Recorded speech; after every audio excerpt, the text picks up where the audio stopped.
Hello everyone, it's Kyle Wersinski and I'm going to be doing my week 4 presentation for MPA 580 on the ethical problem solving model, and my topic is going to be a term called contract zoning.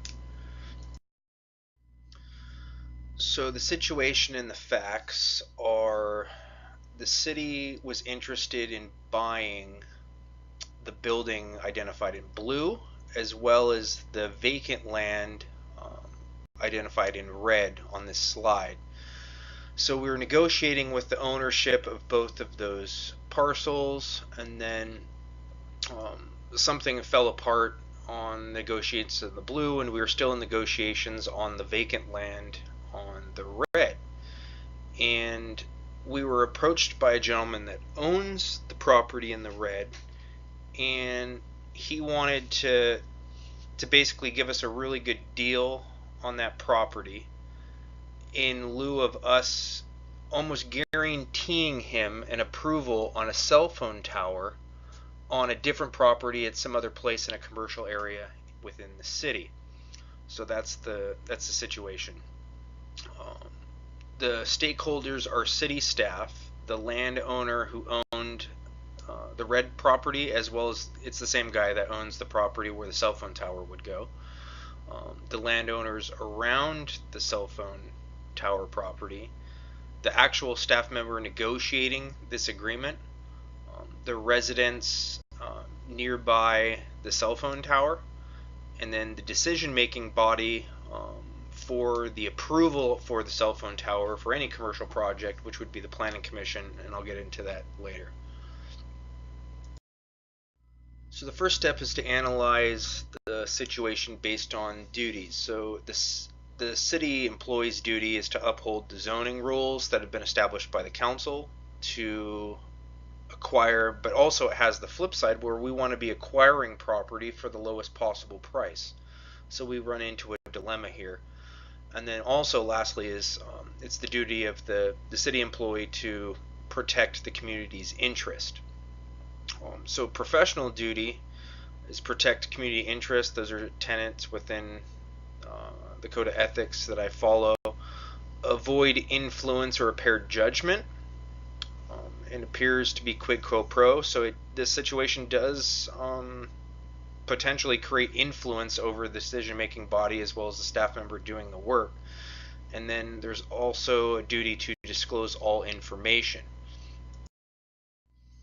So the step 2 analysis is to apply the different ethical theories to the situation. So if you apply Aristotle's virtue theory, it would fail because a good person would not perform this type of a deal or action because it's just wrong. It's taking influence, it's negatively affecting other people without their say-so. A principle-based approach, it violates procedural fairness. You're being influenced by getting something, even though the person at City Hall is not necessarily getting that benefit themselves, but the city's getting a benefit that it wouldn't otherwise get. And then also, you would have to withhold information from the Planning Commission when the cell phone tower went there, right? You wouldn't be able to explain every single thing you would want to. You definitely couldn't tell them, hey, city staff is really pushing the approval on the cell phone tower because they cut us a deal on the parcel for our transit yard. That's just not something. So we'd have to withhold information. Contractarianism would fail because it's just wrong to go against the rules that free, rational, self-interested people have created to protect the public interest.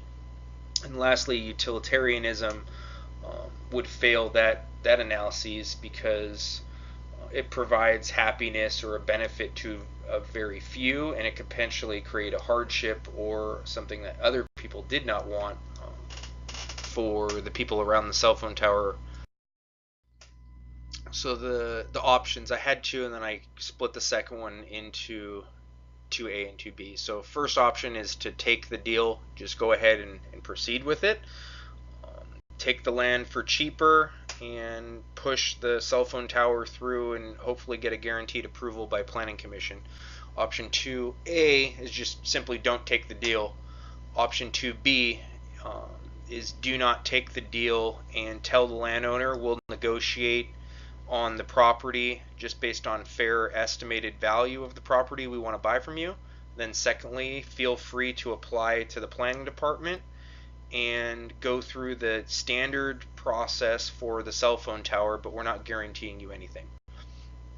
So the option that I would choose would be 2B. Don't take the deal that violates the duties of the employee, as well as violates all of the ethical theories that I've explained. So thank you so much for watching. I look forward to seeing all of your presentations as well. Thank you.